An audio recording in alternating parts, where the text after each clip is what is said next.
Once again, I greet you in whatever time frame, in whatever daylight or darkness cycle, part of the cycle you're in, wherever you're kind of feeling emotionally. This is the week after all those elections, when a lot of the feelings people have had over the last 4 years are beginning to, on one hand, surface,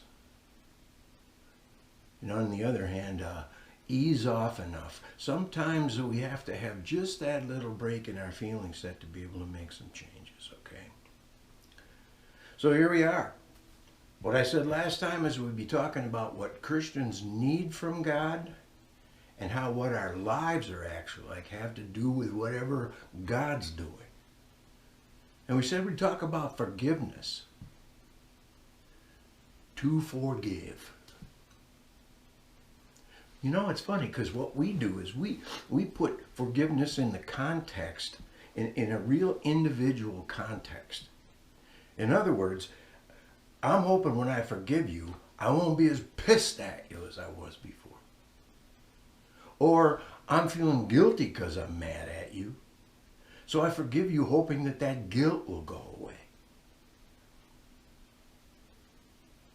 Or that if I can forgive you, these feelings won't keep me in the moment. I will not no longer be stuck with you. You see, but if it's all about the feelings, folks, when we forgive somebody, then we're at the mercy of something we don't have control over. I cannot make myself feel anything. I can remember something which might bring up that, or I can do things that will make me feel a certain way. But in terms of changing the kind of emotional position of my heart, I can't do that. And you can't either. See, this is why God's forgiveness is so big. We have this idea that somehow forgiveness is about changing the way we feel, just like I said. Forgiveness is about us. You know, from God's viewpoint, it's not like that at all. God is always disappointed in his people. Him forgiving them has no effect on that, on his feelings about them. He's still sad with the Hebrews that they simply could not live as his people under the Deuteronomic code, the law, that's something that kept everything together. They just couldn't do it. And the Old Testament is an unbroken sequence, folks, of God's people in terms of their relationship with God not being able to do it.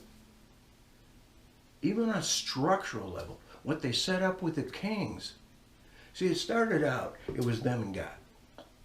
Okay, when they made a mistake, God said, you messed this up and I'm going to do this to you if you don't change. Nice and straight. I could use that. Then it became God's relationship was with the people of Israel. Okay, he claimed them as his own, and that put them under certain expectations.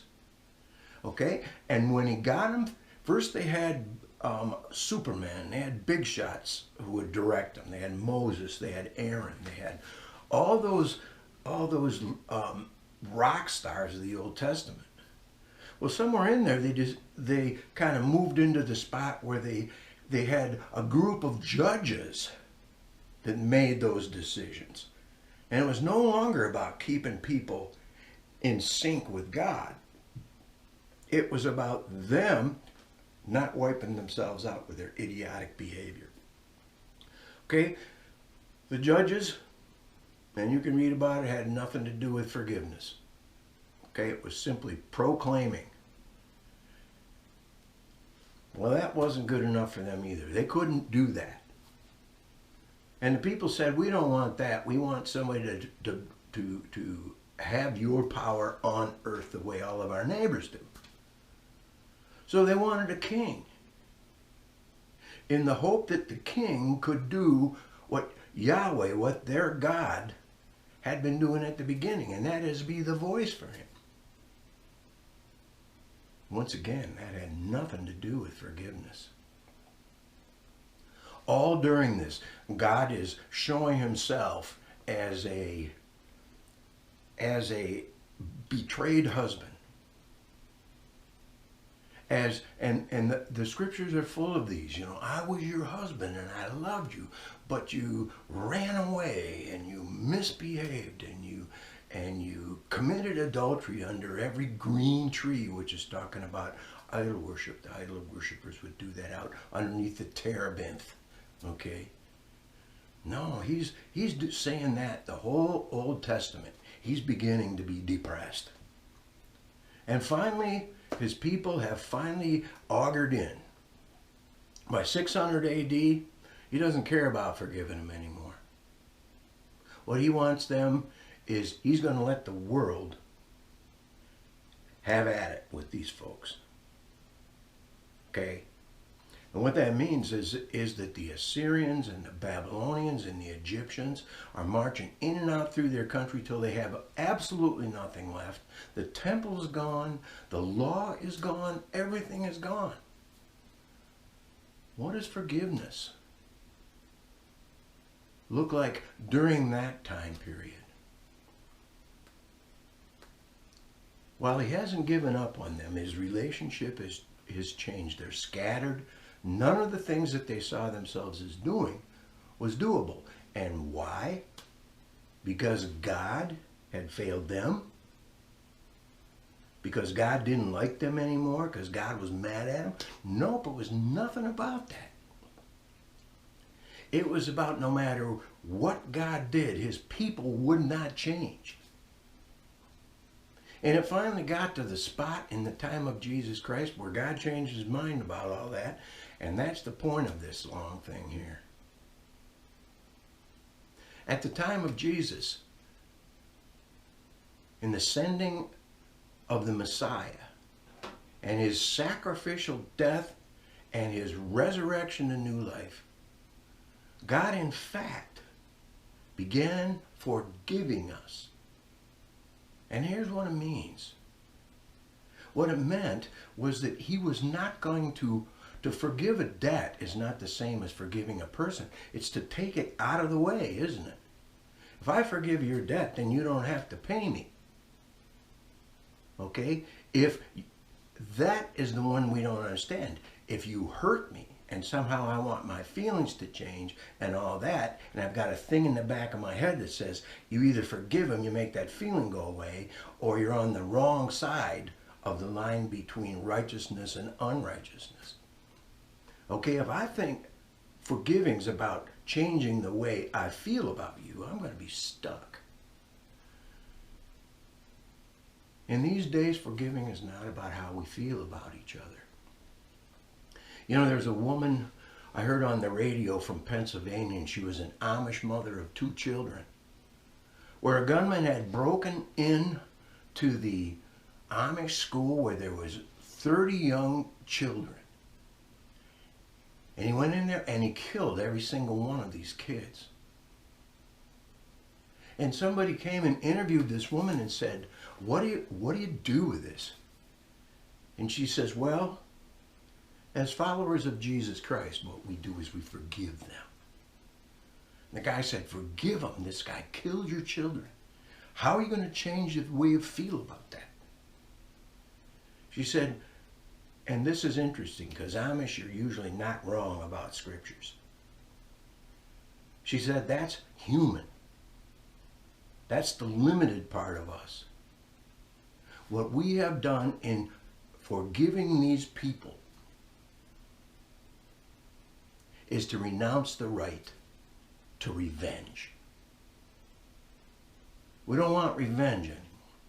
We're saying, no, we still want revenge, but we're saying we won't take it. See, God, forgiving us, made the debt go away. Didn't change how he felt.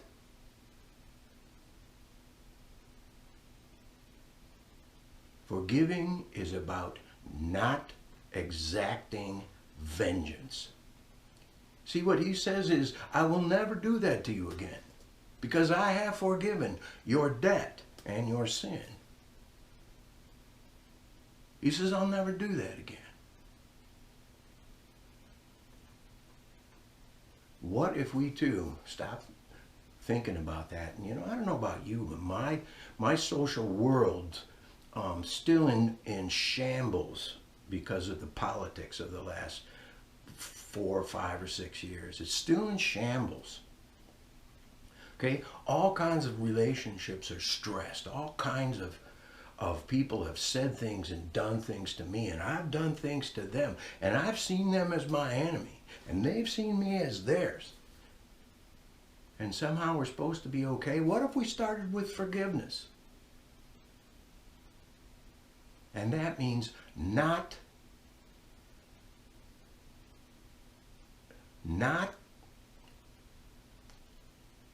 reacting, not what's the word for it? Not taking vengeance on these people. Not saying, when I was a kid, it was something my mom did all the way and made me nuts. And that was, I'd do something wrong, and then she'd come and say, see what you did? You did that wrong. As if I don't know that. It's really easy to take our friends and say, see what you did? This is what you did to me. That's not about forgiveness. Forgiveness is about being able to see each other and say, you know what? I may have a perfect right to punch your ticket emotionally, spiritually, physically, and I simply am not going to do it.